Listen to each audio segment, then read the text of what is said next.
Recuerdo haber escuchado el testimonio de un extoxicómano que aseguró haber probado la heroína a principios de la década de los 80, pero que si lo hizo, fue por falta de información, y sin ningún rubor, confesaba que no le daba ninguna pena a los jóvenes que probaban las drogas duras en la actualidad. Muchos españoles en la década de los 80, se declaraban monárquicos o cuando menos juancarlistas. De todos ellos, unos pocos lo hacían por interés, son pocos los que llegan a entrar en contacto directo y permanente con la familia real española, pero la gran mayoría decía eso por falta de información. Ahora ya sabemos lo que hay, las personas que se declaren monárquicas y que no chupen del bote de las arcas públicas o no reciban favores de la Casa Real, me parecen imbéciles. Con la llegada de Internet, la férrea censura impuesta por la monarquía bananera de España ya no puede evitar que salgan a la luz numerosos datos que ponen en entredicho la honorabilidad de los miembros de la familia real. Y es que la cantante Lola Flores tenía razón, la verdad siempre se hila a flote como la gota de aceite en el vaso de agua.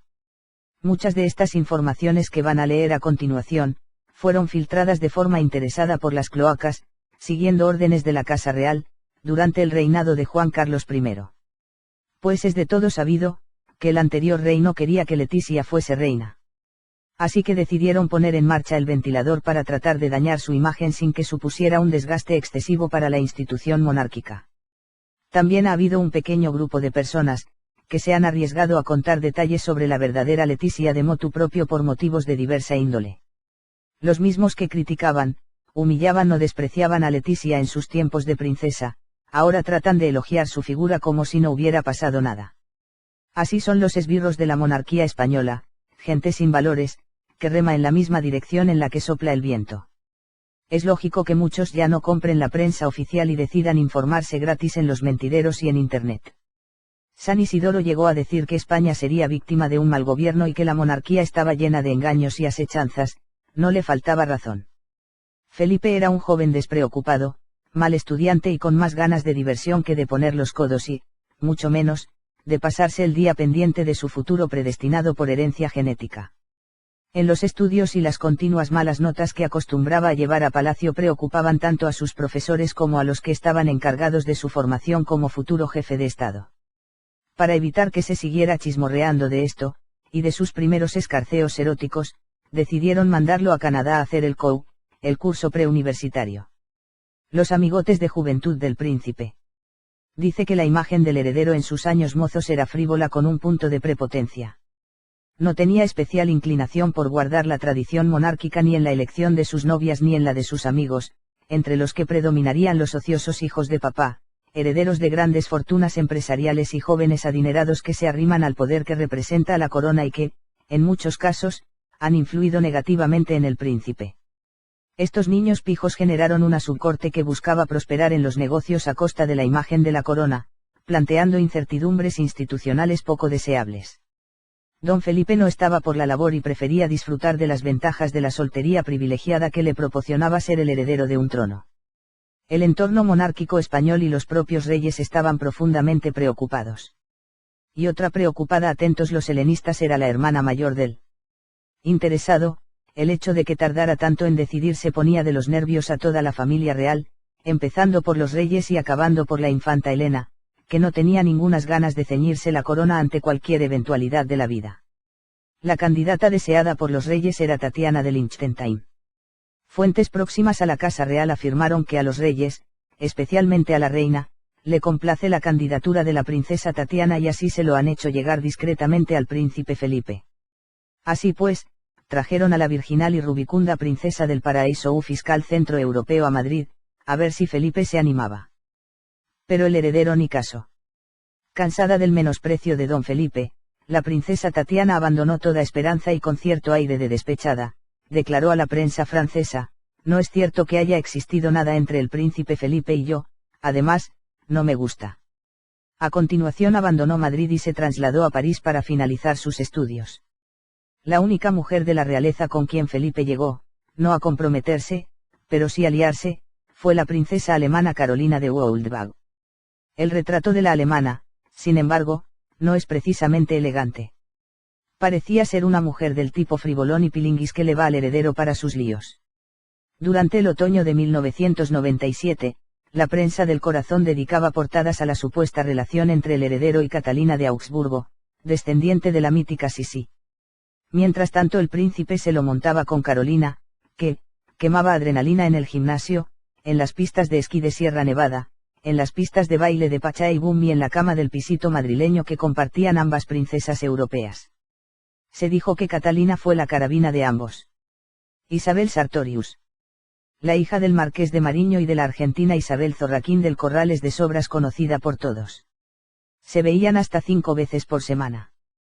Eran habituales las estancias de fin de semana del príncipe en la finca que el marqués de Mariño tenía en la localidad extremeña de Perelada de la Mata.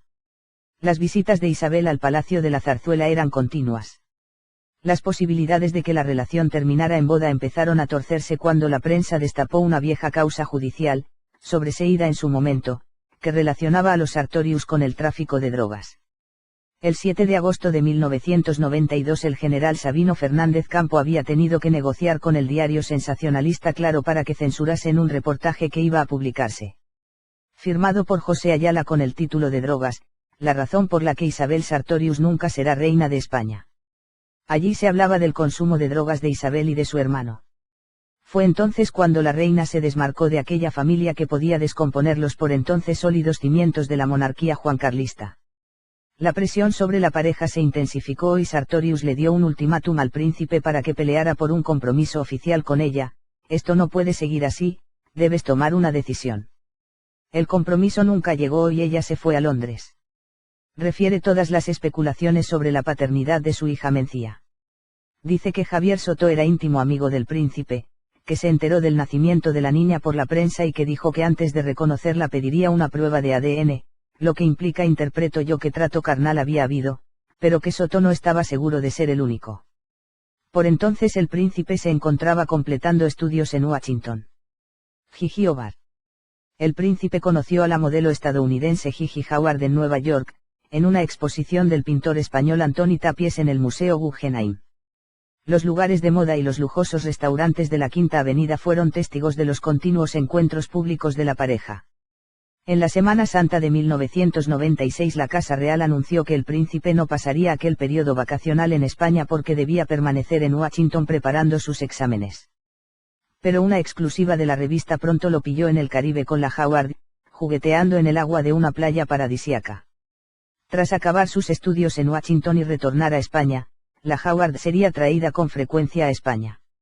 La alojaban en casas de los amigos íntimos del príncipe y llegó a visitar la Zarzuela. Hasta que no la trajeron más. Eva Sandum. La modelo noruega formaba parte del catálogo de señoritas de la agencia de Javier Hidalgo, amigo del príncipe.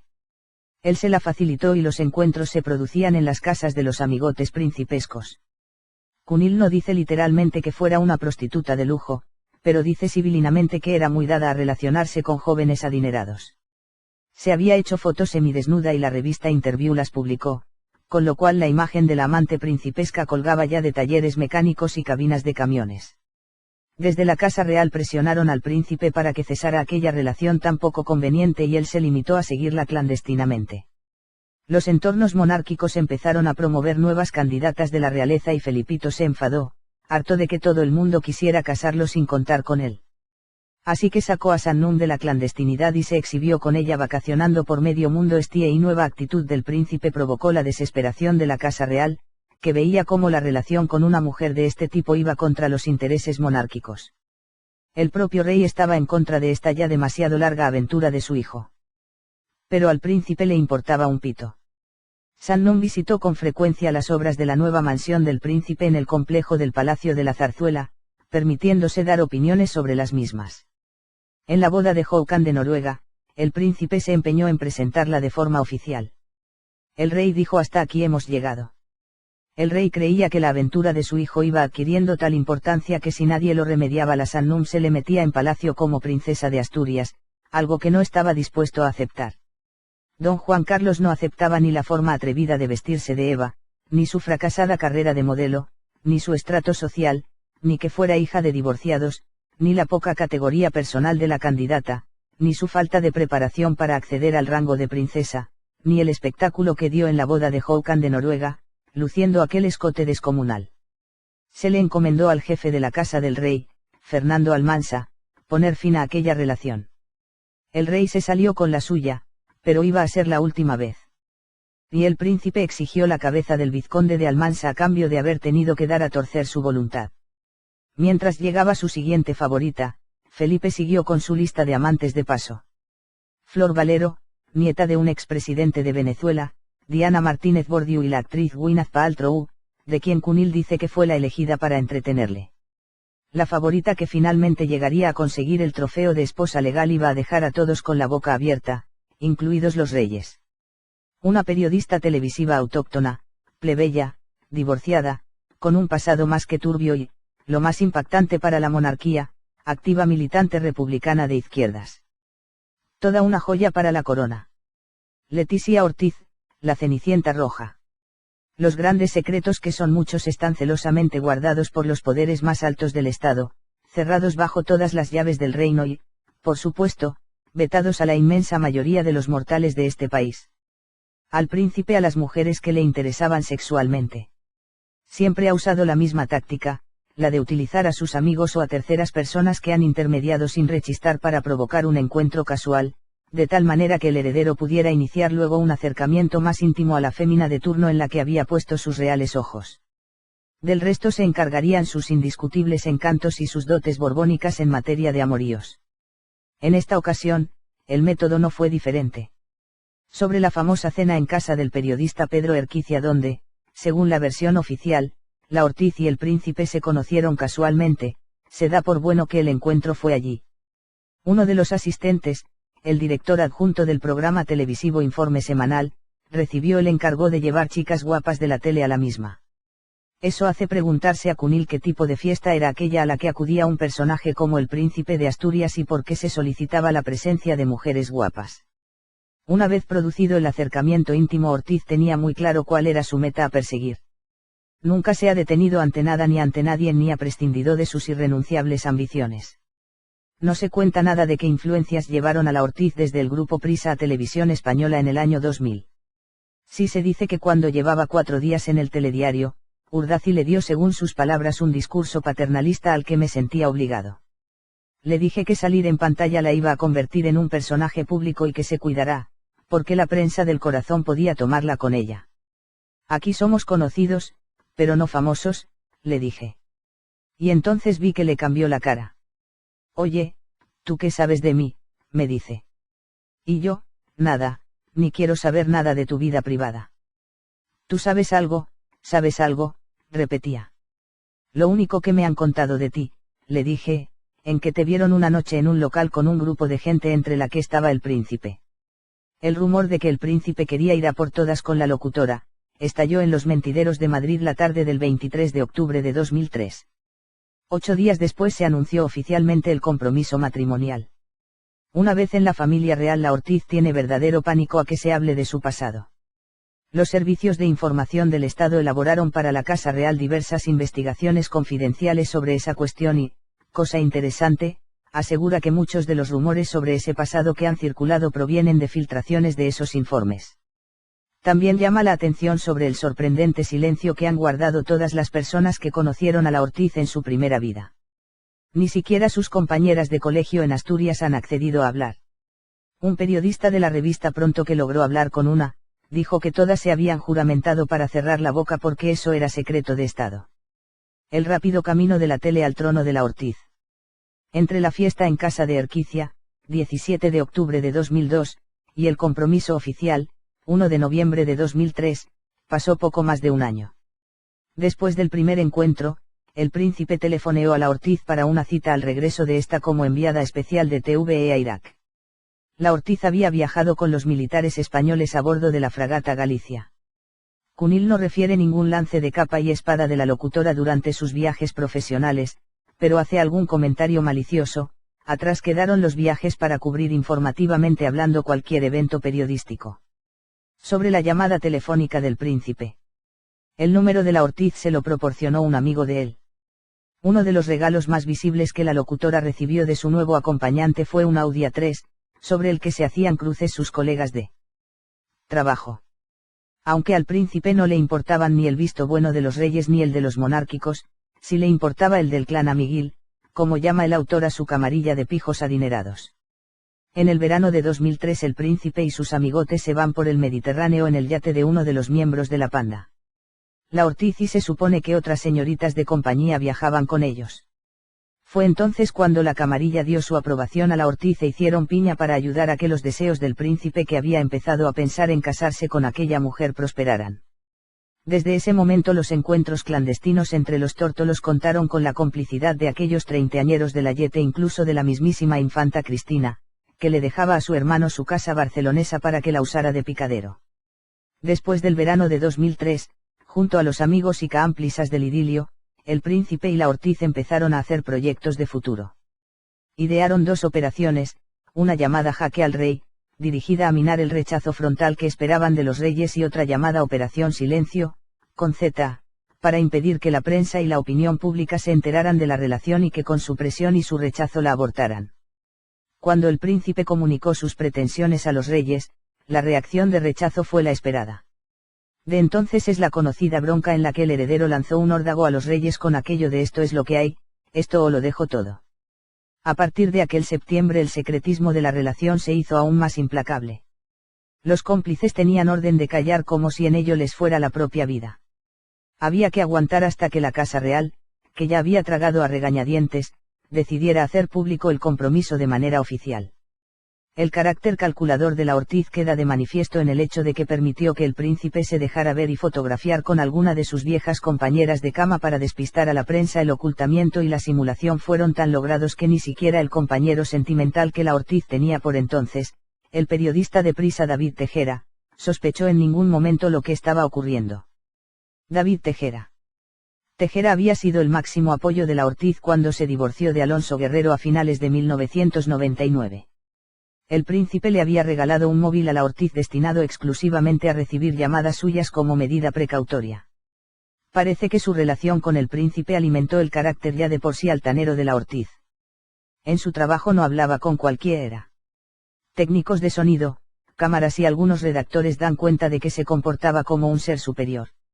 En los pasillos de TVE la apodaron Leticia la ficticia. Cuando llegó a la televisión española y la colocaron a presentar informe semanal, la Ortiz accedió a un círculo mucho más selecto. Conoció a personas más importantes y siguió estableciendo amistades con todos los profesionales interesantes que le salieron al encuentro. Cuando salió de CNN Plus, sus jefes no intentaron retenerla. Diríase que en el fondo respiraron aliviados. Porque Leticia ya en el Olimpo no era una persona de carácter fácil cuando aparecía en carne y hueso. Meticulosa, perfeccionista, fría, pesada, nerviosa, parlanchina, curiosa, inquietante, testaruda, agobiante, coqueta, seductora, engatusadora, agobiante, vanidosa, calculadora, lanzada, sobrada. Todos estos adjetivos vienen a la mente de sus conocidos a la hora de definirla. Sabía dorar la píldora, dice uno. Siempre caminó 3 palmos por encima del suelo, asegura otro. Se la está presentando como una periodista de raza, cuando no lo era. Aunque sí tenía un porte majestuoso, señala un tercero. Algunos más perspicaces veían, sin embargo, la cara oculta que se escondía tras esta fachada, no era una persona tan sólida como parecía y se intuía un desequilibrio emocional. No es una persona tan segura como parece. La ceremonia de petición de mano y los sucedidos en torno a ella. Cosas conocidas, en su mayoría. La conmoción que causaron las patadas al protocolo de la Ortiz, el famoso déjame terminar y demás, el enfado de los modistos españoles porque apareció con un traje de Armani.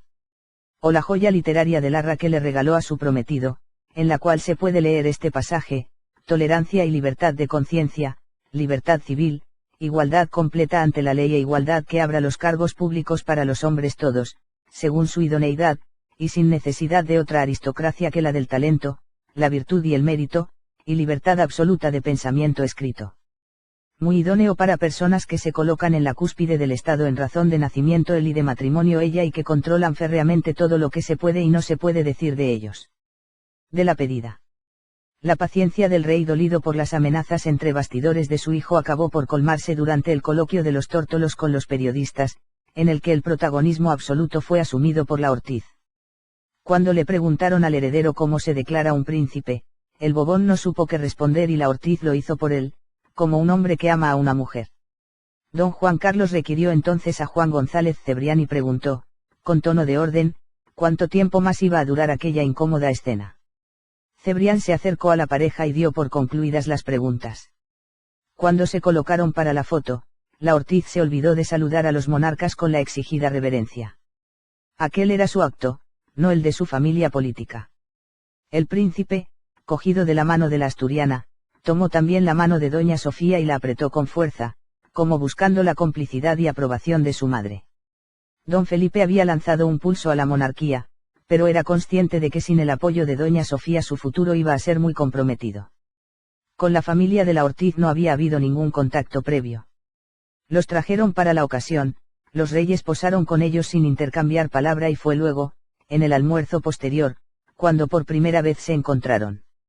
No se sabe cómo terminó aquel día en palacio. Lo cierto es que al día siguiente, 4 de noviembre, la reina celebraba su cumpleaños y vivió un día triste. Su amadísimo hijo no estuvo con ella. La misma noche del viernes, Leticia Ortiz se había reunido con don Felipe en un país extranjero lejos de las miradas de los periodistas y de la compañía de su nueva familia política. Leticia no da puntada sin hilo y quería marcar el territorio desde el comienzo. Sabía que los reyes estaban disconformes con su matrimonio y que habían aceptado a regañadientes el pulso lanzado por su hijo. De acuerdo con la Constitución de 1978, don Felipe podía casarse con quien él eligiera, siempre que el rey y las Cortes no se opusieran a ese matrimonio. Y no se opusieron, dice Cunil, aunque en realidad, añado yo, las Cortes rechazaron pronunciarse en ningún sentido, fuera a favor o en contra. Por tanto, el príncipe podía conservar los derechos a la jefatura del Estado a pesar de su matrimonio. Pero no ocurre lo mismo. La primera entrevista a la Ortiz tras la petición de mano apareció en el diario monárquico ABC. En ella dijo cosas como estas: hasta ahora he sido consciente de todo lo que me está pasando porque ha sido una decisión meditada y fruto del amor que nos profesamos, aunque quiero mantenerme al margen de la vorágine. La anécdota es que su obsesión por controlar la información que circulaba sobre ella ya había comenzado. ¿Lo que dicen de mí es bueno, no?, preguntó a su entrevistador. Las capitulaciones matrimoniales. Más interesante es lo que cuenta sobre los líos que para la Iglesia Católica supuso casar a la sin par pareja. Aquí sí que hay un pedazo de revelación en el que el barullo mediático no ha puesto el acento, a pesar de ser del mismo calibre que el tema de las drogas y los abortos. Vamos a ello. La Ortiz sí estaba bautizada y también había recibido la comunión. Pero dice que después de la comunión, su relación religiosa con la Iglesia Católica terminó por completo. En su época estudiantil y periodística fueron muchos las que la oyeron alardear de agnóstica, no creía en nada, y, específicamente, de atea, no creía en Dios. Pero lo que yo no había oído nunca, no sé si vosotras, ese sí es el rumor de que la Ortiz había llegado a apostatar formalmente. En la actualidad es una práctica frecuente entre snobs próximos a la izquierda radical y a los planteamientos laicistas, dice Cunil. Demostrar si esta apostasía fue cierta es casi imposible, dado el secreto debido de la Iglesia a quien apostata, sea quien sea. De modo que a menos que el apostata haga declaración pública de ello, no hay modo de saberlo. El dictamen de la solicitud de apostasía se anota en el libro de registro de bautismos de la parroquia donde se celebró el sacramento y el expediente se archiva en el obispado al que pertenece dicha parroquia. No es accesible al público, únicamente a petición del propio interesado, y se trata con la misma reserva que un secreto de confesión. Un apóstata que quisiera volver a la Iglesia Católica tendría que volverse a bautizar. Evidentemente, si esa apostasía existió, el expediente de la misma estará guardado bajo millones de llaves. Lo mismo que el trámite especial antes de casarse, si es que a ella se lo pidieron, que se exige a los casados previamente por lo civil, divorciados, y que luego demandan matrimonio católico con otro cónyuge, en donde se deben de responder formalmente una serie de preguntas. Las peleas teológicas que entre eclesiásticos provocó el matrimonio horticero del príncipe. Los teólogos más honrados se oponían a que se casara canónicamente a la pareja, alegando que el matrimonio civil de un católico es matrimonio real en cualquier caso. Al fin y al cabo, la Iglesia no exigió un rito religioso para considerar al matrimonio como cierto hasta muy tardíamente en su historia, y, por tanto, un segundo matrimonio debía considerarse católicamente no válido. Los teólogos más hipócritas, en cambio, se acogieron al derecho canónico para decir que un matrimonio civil es no existente y no real para la Iglesia y, por tanto, no había impedimento legal para que la Ortiz maridara canónicamente. Al final prevaleció la segunda opinión, que es la que se aplica normalmente a la gente corriente.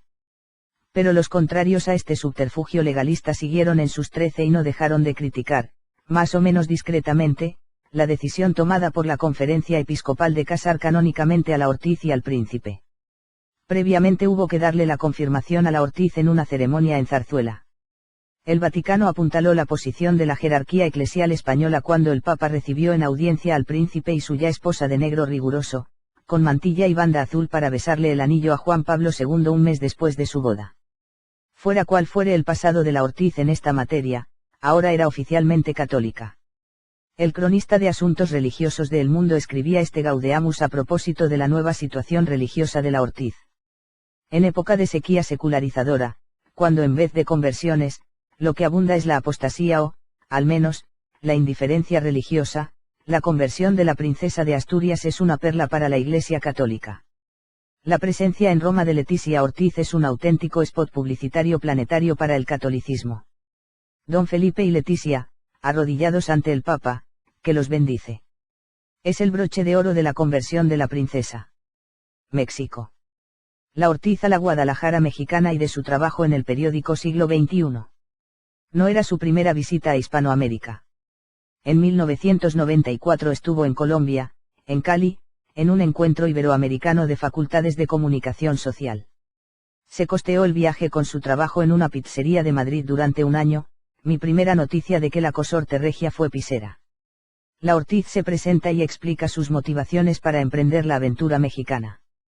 Luego reproduce los testimonios de personas que trabajaron con ella en Siglo XXI, entre ellos Fran Ruiz, un periodista español. Cuando en una entrevista le preguntaron, ¿por qué crees que se ha interesado por Felipe, si su mundo es otro? Fran Ruiz contestó, cualquier mujer de 30 años que se acerque al príncipe podría dejarlo todo si el príncipe se fija en ella. Es un dulce demasiado atractivo para rechazarlo.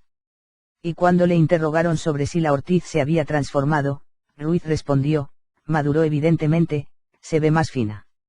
Su carrera fue meteórica. También profetizó que Leticia no aceptará una vida pasiva, porque no forma parte de su personalidad periodística. La futura monarquía de Felipe VI va a dar que hablar con Leticia en ella. En Siglo XXI la pusieron en la sección de ocio y cultura y así fue como conoció al pintor cubano Baldo Saavedra, cuando tuvo que visitar y reseñar una de sus exposiciones. Este artista fue quien la pintó desnuda. Aparte del cuadro que aparece en uno de los discos del grupo Maná, Baldo pintó otro cuadro alusivo a Francisco de Goya con la Ortiz desvestida de cintura para arriba. No es ni la maja desnuda ni la vestida.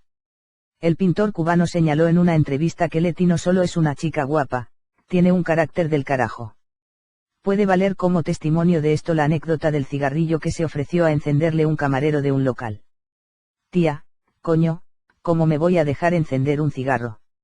¿Acaso estoy inválida?, le espetó la aspirante a reina al galán. Rechazaba la excesiva cortesía de los hombres hacia las mujeres. Fer, el cantante de Maná, donde éste reconoce su amistad de aquella época con la Ortiz. Esta los entrevistó varias veces y el rockero dice que se echaron más de un tequila. Aborto mexicano en la Clínica Médica Sur de la capital y de su posterior estancia en Nueva York.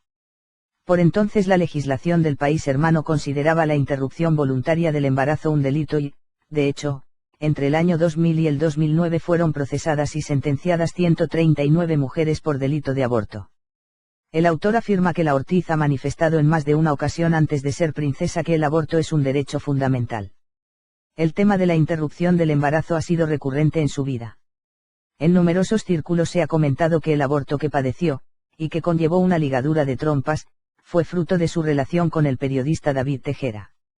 También se reseña un artículo que la Ortiz publicó durante su estancia en México en la revista Comunicación y Sociedad, editada por la Universidad de Guadalajara, donde hacía gala de su militancia pro aborto. La Ortiz analizaba las preguntas realizadas por un redactor de El País a la comisaria de Pesca de la Unión Europea, la italiana Emma Bonino, quien, además de ser una significada militante pro aborto, hablaba públicamente y con naturalidad de cómo había abortado porque no deseaba tener hijos. La Ortiz escribía Emma Bounino uno encuentra reparos en hablar de esa experiencia, que en una sociedad como la española puede aún causar estragos en los estamentos más tradicionales. Mientras que ABC, jamás hubiera publicado este dato, no lo permite su código ético y deontológico, El País semanal lo usa convenientemente como una pieza más del producto final llamado Emma Bounino. Nada se dice de quién pudo ser el coautor del engendramiento mexicano. Aunque sí recoge las indagaciones de la prensa local de que las relaciones de la Ortiz con Luis Miguel Gómez, redactor jefe del Diario Público, supusieron la ruptura del matrimonio del periodista. Leticia era festera y desenvuelta. Disfrutaba del clima de Jalisco en la playa hippie de Maloapa, rodeada de jóvenes desinhibidos que, al igual que Leticia, acampaban al aire libre para gozar de la vida y del ambiente desenfadado en aquel lugar paradisíaco. Tal vez algún forero mexicano pueda aclararnos qué era exactamente esa playa hippie, una comuna. Una playa nudista. Leticia llegó a Jalisco en 1995. Recién desempacada comenzó a buscar trabajo. Lo consiguió en el periódico Siglo XXI, hoy llamado Público, como reportera del suplemento Tentaciones. Fue entonces cuando conoció a su compatriota Fran y a la mexicana Sara Cuellar, actual directora de la Agencia Comunicación y Relaciones Públicas y la amiga más cercana de Leticia en México. Trabajaban juntas, pues ambas cubrían la misma fuente, solo que Sara para la sección cultural del mismo periódico. En la Perla Tapatía la española era una estudiante común que se transportaba en camiones. De hecho, a sus allegados les comentó que quería comprarse una moto porque Guadalajara es una ciudad muy grande para mí. Cuentan sus amigos que Leticia no era la típica niña guapa que va a todos los sitios y se viste con lo último. Sara recuerda, era muy bailadora. Le encantaba la salsa. Íbamos al Salón Veracruz, que no estaba de moda. A la futura reina de España le gustaba comer en la fonda Irma Corajes, que se encontraba a la vuelta de las oficinas del periódico. Le encantaba la carne asada con tortillas recién hechas que ahí servían. En el bar Barbanegra pasaba largas horas escuchando música en vivo y a su cantante favorita, Sara Valenzuela, del grupo La Dosis. La mayoría de las veces pedía tequila o vino tinto, bebidas que le fascinaban. Otro de sus escondites era el mercado de Guadalajara, donde compró regalos para su madre y hermana antes de volver a España, entre ellos varias bolsas de cuero grabadas. También dominaba Puerto Vallarta y Maloapa, una playa hippie donde solía acampar. Y entre tanto, ¿qué pasaba con su compañero Alonso, que la esperaba en España? De aquel tiempo son también las constantes broncas con su marido, que la llamaba con frecuencia desde España. Según Teresa González, encargada de documentación de la Universidad de Guadalajara, aquellas llamadas no pasaban desapercibidas y aunque Leticia admiraba a su chico español, también se peleaba con él con frecuencia. En una ocasión le habló por teléfono desde la oficina y los gritos se oían desde fuera. En el tiempo en que trabajó en televisión la Ortiz dejó claro a sus compañeros que ella se sentía republicana y de izquierdas. Alguno incluso llegó a escuchar que se refería al príncipe de Asturias como Felipito o el Borbón. En México la escucharon criticar al rey y tacharlo de mujeriego y censurar a Felipito por su falta de preparación. Además, como hombre el príncipe no le parecía atractivo, decía que no le atraían nada los hombres de pelo chino. Los archivos fotográficos de varias agencias ha desaparecido. Una foto en la que una joven Leticia Ortiz, imagen que muchos afirman haber visto, está envuelta en la bandera tricolor, de la Segunda República, durante una manifestación. Tal foto existe pero, por razones obvias, no está al alcance del público. Algunos sugieren que se trataba de una manifestación contra la guerra de Irak, y contra el gobierno español de aquel momento. También parece haber abundantes rastros de su simpatía por el Ejército Zapatista de Liberación Nacional y por el subcomandante Marcos. De hecho, Leticia Ortiz hacía suyas algunas de las reivindicaciones de los zapatistas. En sus años de facultad la Ortiz empezó a trabajar como becaria en varios medios, entre ellos ABC y el periódico asturiano La Nueva España, y en este último conoce a elementos del PSOE y se hace militante del propio partido, ingresando también en la UGT. Había coqueteado con Izquierda Unida, pero parece que no pasó la cosa de ahí. Políticamente, pues, no se trataba de una persona con ciertas tendencias políticas, sino de una militante partisana de dos organizaciones concretas. El informe también señalaba que Ortiz tuvo contactos con grupos antisistema. Es de lo más normal que una persona tenga la ideología política que le venga en gana, por eso estamos, teóricamente, en democracia y gozamos de libertad. El primer problema viene cuando una persona militante en estas o aquellas organizaciones, y por tanto, políticamente sesgada, se introduce en la familia real. Una jefatura del Estado hereditaria por razones de sangre debe evitar absolutamente toda identificación partidista y mantenerse neutral al menos en teoría para evitar favoritismos y para no ganarse animadversiones. En el caso de la Ortiz esa neutralidad no puede alegarse. El segundo problema es cómo una republicana militante puede, de la noche a la mañana y porque el príncipe heredero se le pone a tiro, querer ser princesa de Asturias y convertirse en el activo de la institución monárquica. Esto sí choca un poco, bastante, es la negación de la racionalidad intrínseca. Pero parece que al príncipe de Asturias no le importa e incluso le hace gracia. No así a otros miembros de la familia real. A Felipe de Borbón no le ha importado nunca que su matrimonio con Ortiz fuera desigual. Ni que erosione la monarquía. Ni que Leticia Ortiz sea divorciada, hija de divorciados y nieta de divorciados, ni que estadísticamente sea casi obligado que se pueda volver a divorciar. Los reyes trataron de hacer ver al príncipe la inconveniencia de aquel matrimonio, pero la respuesta del príncipe fue lanzar el ultimátum. Las paredes de la zarzuela se agrietaron porque era la constatación de los que muchos, dentro fuera, sospechaban, que el príncipe de Asturias no estaba dispuesto a sacrificarse por una institución a la que no tiene el respeto que se merece, porque no cree en ella. Muchos monárquicos ya se lo habían advertido al rey. Las críticas de los monárquicos sobre la democratización de esta institución, sobre todo a raíz del matrimonio del heredero al trono con una plebeya y además, divorciada, podrían tener las horas contadas. Al menos así se desprende del resultado del estudio que ha llevado a cabo el genealogista Javier Cordero, teniente coronel en la Reserva, cuyo resultado ha sido que, aunque en muy escasa cantidad, Leticia Ortiz tiene sangre azul. Tras 6 meses de arduo trabajo y una investigación rigurosa en la que ha tenido que bucear por un sinfín de archivos eclesiásticos, legajos del Archivo Histórico Nacional, reales chancillerías y hasta en la tradición oral, Cordero ha concluido que la princesa desciende de una estirpe real que se remonta al rey Fernando II, monarca de León y conocido por su política repobladora durante la Reconquista. Para ello, hay que remontarse a mediados del siglo XVIII, cuando un antepasado del abuelo paterno de doña Leticia, José Luis Ortiz, fallecido en 2005 víctima de un cáncer. Según este especialista de reconocido prestigio, Agustina de Castro Serrano, quien dota precisamente a doña Leticia del linaje real, desciende de este rey del siglo XII y conocido por sus batallas contra los portugueses, castellanos y musulmanes con el fin de repoblar las zonas que conquistaba. Esta mujer, natural de Espejo, Córdoba, se casó en 1749 con Tomás Gil de Torres Pardo, nacido en la misma localidad cordobesa y fue funcionario de profesión. Los antepasados cercanos de la Ortiz, empezando por su bisabuela la Patatina. Nada que no haya circulado por la red, pero la verdad es que impresiona un poco verlo en letra impresa. Mucho se ha especulado con la vida alegre que esta vallisoletana llevaba en su pueblo natal, incluso se ha llegado a afirmar que se dedicaba a la prostitución para sacar adelante a su familia, ya que no tenía marido. La leyenda de esta mujer corre por la zona mucho antes de que se supiera que su bisnieta sería algún día princesa de Asturias. Plácida del Valle, conocida como la Patatina, una mujer de reputación dudosa, prostituta, y bisabuela paterna de Leticia, era de Aldea de San Miguel, Valladolid, Castilla y León, y allí es donde reposan sus restos mortales. La Menchú también nació y se crió en Aldea de San Miguel. Fueron después de muchas correrías a Asturias. El fallecido José Luis Ortiz no era el padre de Jesús Ortiz, este lo aceptó como hijo suyo al unirse a Menchú. Se dice que el verdadero abuelo de Leticia es un famoso oftalmólogo de Asturias que aún vive, pero ya será muy mayor y estará jubilado al no saberse nada de él, pues tampoco sabemos si realmente es de Asturias o cómo tanta gente en aquella época se trasladó allí buscando un mejor nivel de vida. Los abuelos Francisco y Enriqueta son de Alicante, Valencia.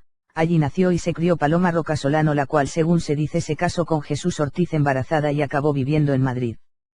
Por cierto, la página de Aldea de San Miguel sigue existiendo y yo la veo perfectamente. Se puede haber suprimido la parte de información que hubiese, si es que existía, sobre la Patatina, pero nada más. Cuando se conoció oficialmente que doña Leticia Ortiz Roca Solano iba a ser la futura princesa de Asturias, a finales de 2003, otro nombre ligado a ella salía del anonimato involuntario y no elegido hacía más de 10 años, María del Carmen Álvarez del Valle, su abuela paterna, más conocida por Menchú. Una mujerzuela que nunca alcanzó popularidad en la radio entre los años 50 y 80 en el pasado siglo XX. La fuerte personalidad de su abuela, su ambición por ser la mejor en su profesión de servidora sexual, su exceso de promiscuidad, su carácter a veces endiablado y también una vulgaridad natural que siempre la ayudó a no ocultar su trepez. Estas son algunas de las facetas que la vieja indecente pseudolocutora transmitió a su nieta Leticia. El padre de la abuela Menchu reconoció su paternidad y le dio su apellido, Álvarez. Otro bisabuelo, Miguel Rocasolano, era albañil y tuvo 11 hijos, 3 de ellos futbolistas. En cuanto a los abuelos, la famosa abuela Menchu, locutora de radio en Asturias, se casó con un hombre llamado José Luis Ortiz, agente comercial de la marca Olivetti. Se dice que el padre de la Ortiz, Jesús, era un hijo extramatrimonial de Menchu al que su marido reconoció como propio. Se comenta que Menchu había sido amante de un médico oftalmólogo asturiano y que ese hombre podría ser el abuelo biológico de la Ortiz. El abuelo Rocasolano es el ya conocido Paco el taxista. Al abuelito Paco no lo han matado por orden del rey, aunque su nieta Leti ha sentido ganas de hacerlo más de una vez, para que no desacredite a la familia. Es que ella presume de su alta alcurnia, y ahí no encaja el abuelito taxista. Que además de taxista era republicanísimo. A él sí que le hubiera gustado, hace tiempo, estrangular con sus propias manos proletarias al rey designado sucesor por el dictadorísimo, ya que despreciaba tanto al uno como al otro. Cada vez que, hace tiempo, su majestad católica aparecía en la pantalla de su televisor cambiaba de canal, mientras le dedicaba un rosario de epítetos malsonantes. Sentía un desprecio absoluto por todos los Borbones, antiguos y actuales, mayores y pequeños. Se consideraba un hijo del Cid, como dice el himno de Riego. Sus ideas republicanas estaban muy acendradas en él, porque las había heredado de sus ancestros. Hasta que se enteró por un telediario de que su nieta iba a casarse con el tripríncipe Borbón, y cambió sus arraigadas ideas republicanas por una fe monárquica de toda la vida. Es decir, como cualquier español vulgar. La abuela de la princesa Enriqueta Rodríguez Figarredo, como a otros muchos españoles, pasó hambre y privaciones, más aún en su condición de joven viuda. Por eso la llegada de Francisco Rocasolano Camacho a su vida fue como una bendición. Hijo de un albañil, nacido en 1918 en el castizo barrio madrileño de Prosperidad, al ladito del barrio de Salamanca, como él mismo subraya con orgullo, Paco, que durante la Guerra Civil había combatido en el bando republicano, ejerció como mecánico y posteriormente, logró agenciarse una licencia de taxi, profesión que ejerció en Madrid hasta 1991, año en que se jubiló. Simpático y dicharachero, cuando conoció a Enriqueta su corazón se rindió ante aquella joven madre viuda. Se casaron en 1950.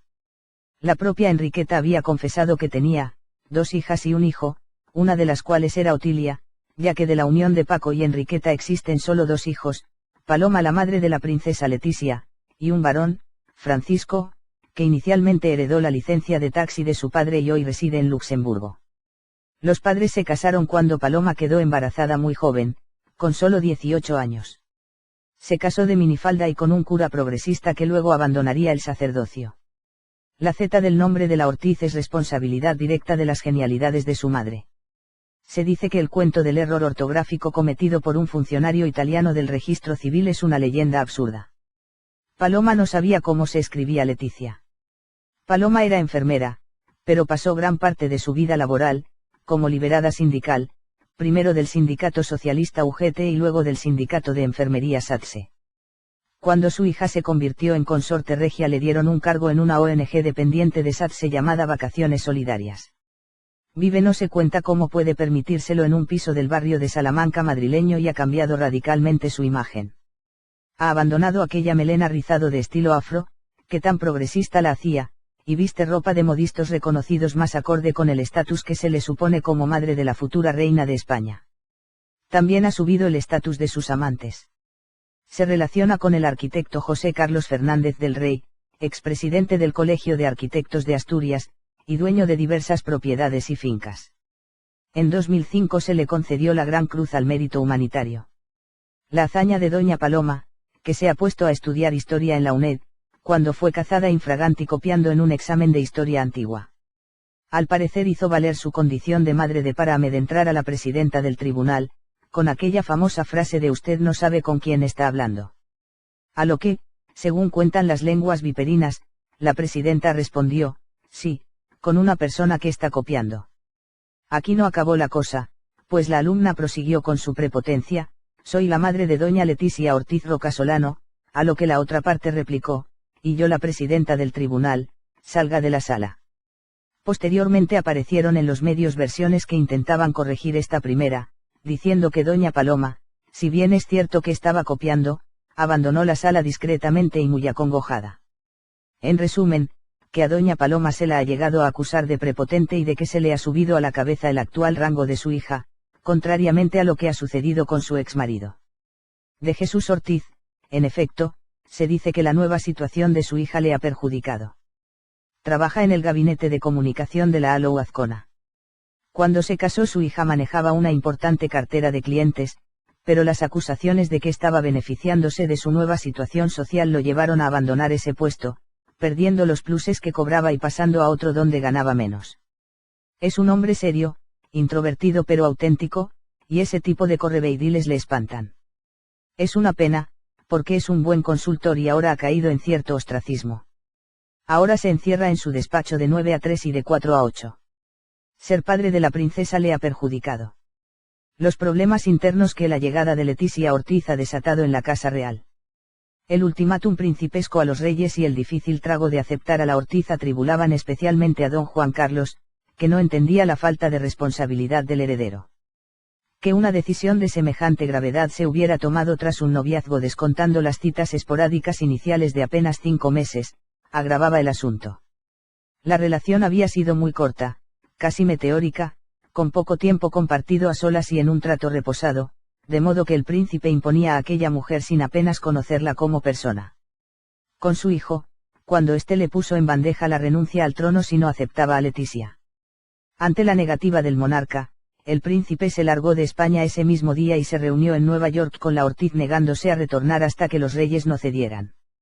7 días más tarde, con toda la Casa Real preocupada por la actitud del niño, el príncipe no se presentó en el desfile y las conmemoraciones de la fiesta de la Hispanidad, provocando el pánico del rey y, sobre todo, de la reina, su máxima defensora en la familia. Cuando el heredero se dignó a volver varios días más tarde, les hizo comprender a sus padres que estaba dispuesto a todo y el rey no tuvo más remedio que claudicar. Durante un tiempo la Ortiz tuvo serias dudas de que el príncipe fuera a salirse con la suya y ella lograra, por tanto, convertirse en princesa de Asturias.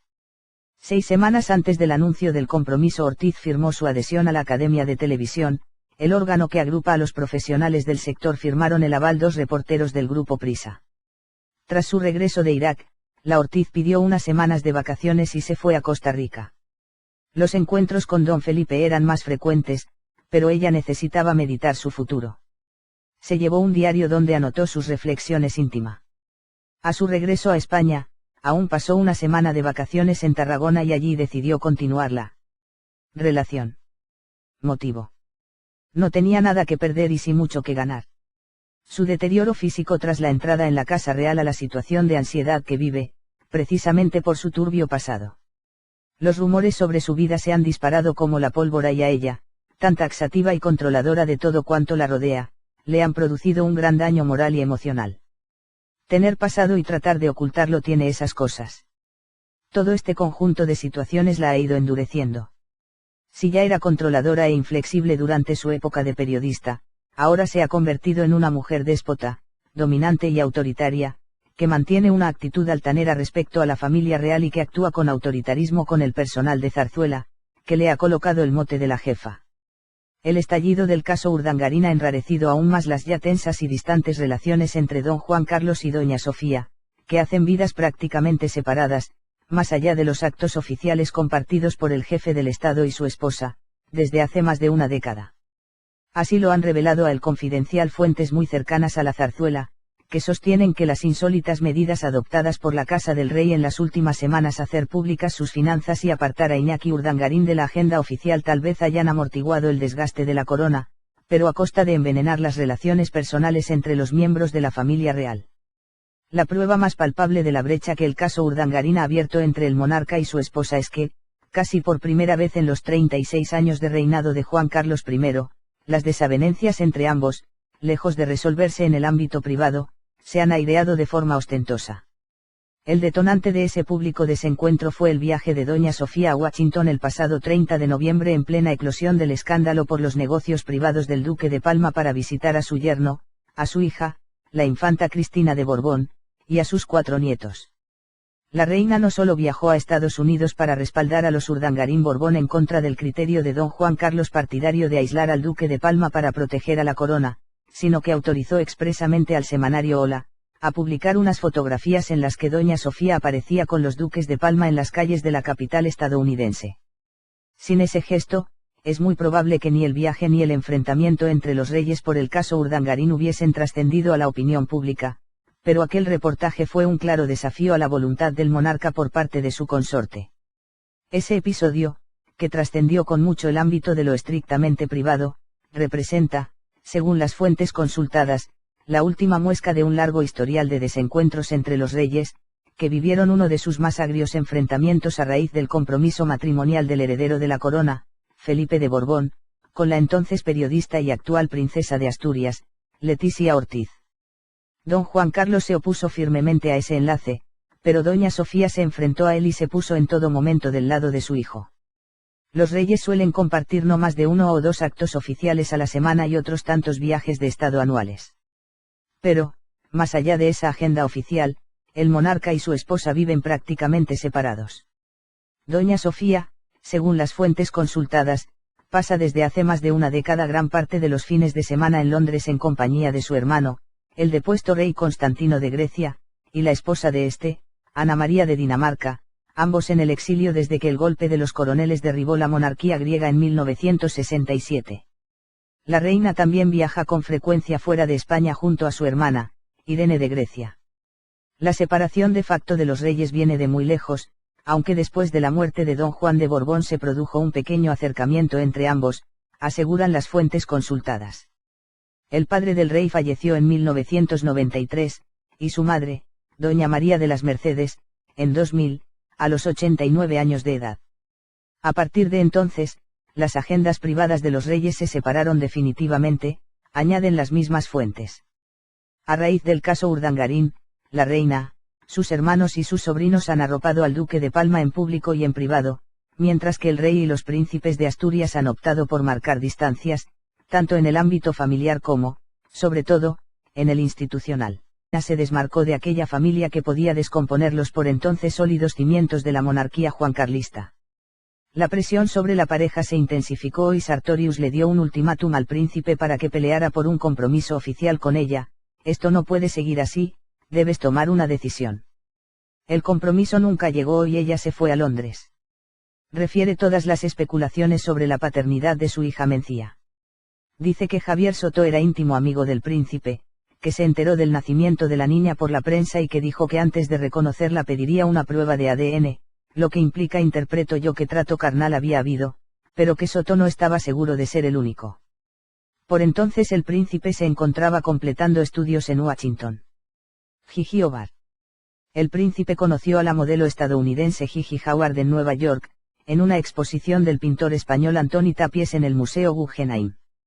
Los lugares de moda y los lujosos restaurantes de la Quinta Avenida fueron testigos de los continuos encuentros públicos de la pareja.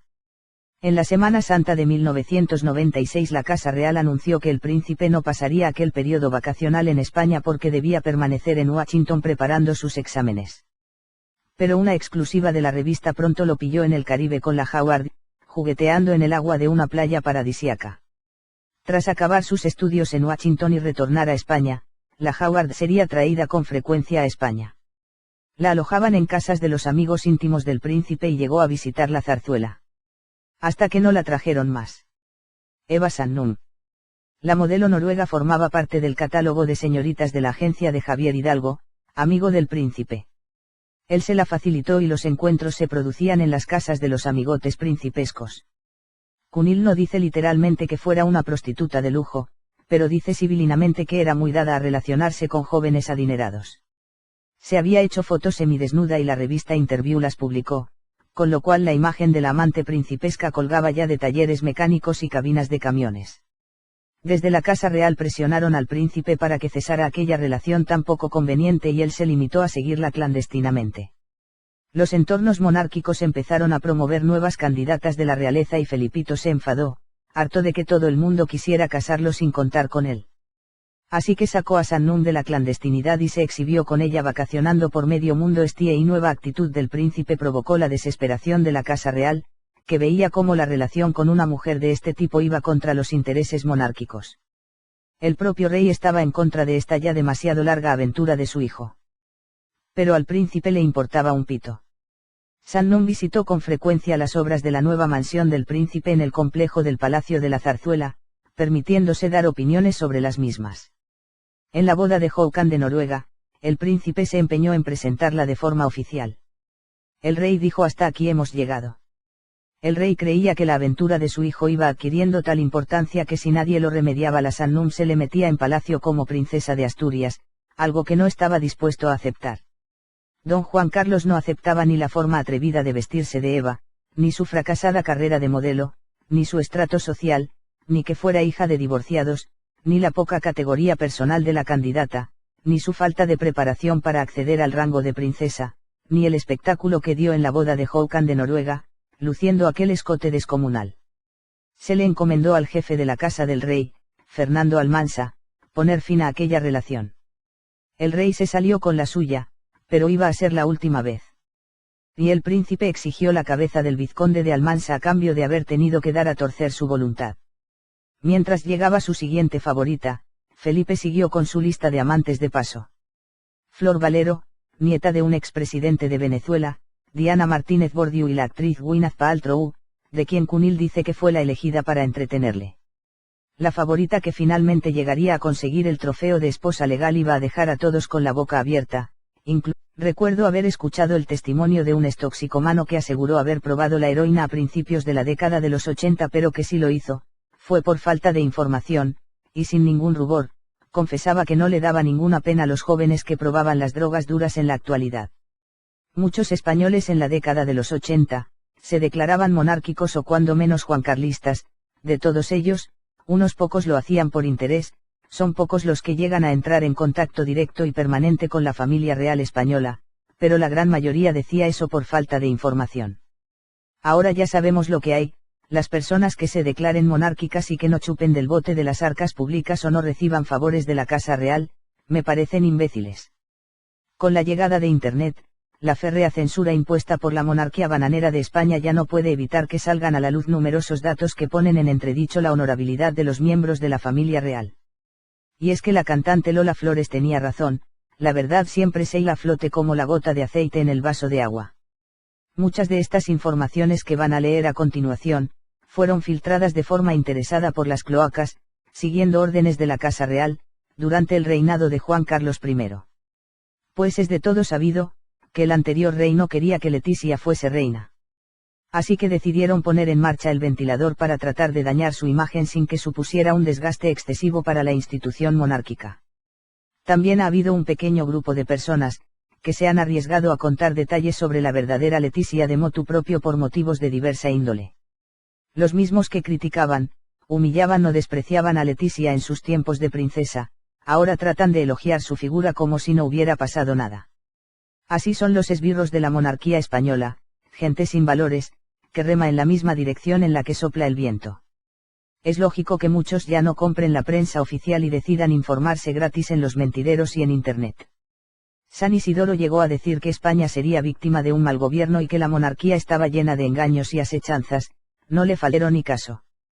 Cansada del menosprecio de don Felipe, la princesa Tatiana abandonó toda esperanza y con cierto aire de despechada, declaró a la prensa francesa: no es cierto que haya existido nada entre el príncipe Felipe y yo, además, no me gusta. A continuación abandonó Madrid y se trasladó a París para finalizar sus estudios. La única mujer de la realeza con quien Felipe llegó, no a comprometerse, pero sí a liarse, fue la princesa alemana Carolina de Wildburg. El retrato de la alemana, sin embargo, no es precisamente elegante. Parecía ser una mujer del tipo frivolón y pilinguis que le va al heredero para sus líos. Durante el otoño de 1997, la prensa del corazón dedicaba portadas a la supuesta relación entre el heredero y Catalina de Augsburgo, descendiente de la mítica Sisi. Mientras tanto el príncipe se lo montaba con Carolina, que, quemaba adrenalina en el gimnasio, en las pistas de esquí de Sierra Nevada, en las pistas de baile de Pachá y Boom y en la cama del pisito madrileño que compartían ambas princesas europeas. Se dijo que Catalina fue la carabina de ambos. Isabel Sartorius. La hija del marqués de Mariño y de la argentina Isabel Zorraquín del Corral es de sobras conocida por todos. Se veían hasta 5 veces por semana. Eran habituales las estancias de fin de semana del príncipe en la finca que el marqués de Mariño tenía en la localidad extremeña de Perelada de la Mata. Las visitas de Isabel al Palacio de la Zarzuela eran continuas. Las posibilidades de que la relación terminara en boda empezaron a torcerse cuando la prensa destapó una vieja causa judicial, sobreseída en su momento, que relacionaba a los Sartorius con el tráfico de drogas. El 7 de agosto de 1992 el general Sabino Fernández Campo había tenido que negociar con el diario sensacionalista Claro para que censurasen un reportaje que iba a publicarse. Firmado por José Ayala con el título de Drogas, la razón por la que Isabel Sartorius nunca será reina de España. Allí se hablaba del consumo de drogas de Isabel y de su hermano. Fue entonces cuando la reina daba razón. Felipe era un joven despreocupado, mal estudiante y con más ganas de diversión que de poner los codos y, mucho menos, de pasarse el día pendiente de su futuro predestinado por herencia genética. En los estudios y las continuas malas notas que acostumbraba a llevar a palacio preocupaban tanto a sus profesores como a los que estaban encargados de su formación como futuro jefe de Estado. Para evitar que se siguiera chismorreando de esto, y de sus primeros escarceos eróticos, decidieron mandarlo a Canadá a hacer el COU, el curso preuniversitario. Los amigotes de juventud del príncipe. Dice que la imagen del heredero en sus años mozos era frívola con un punto de prepotencia.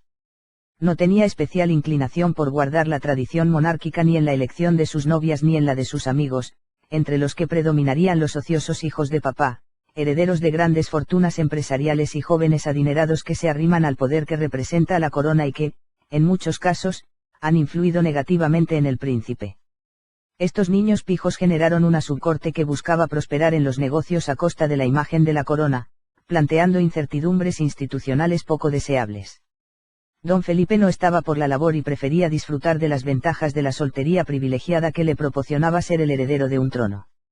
El entorno monárquico español y los propios reyes estaban profundamente preocupados.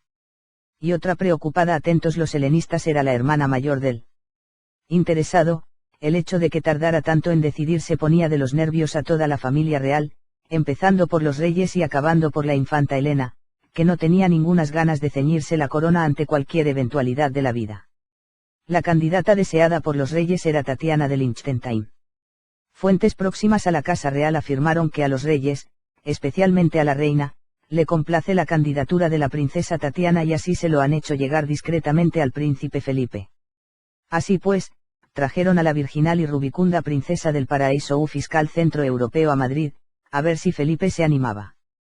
Pero el heredero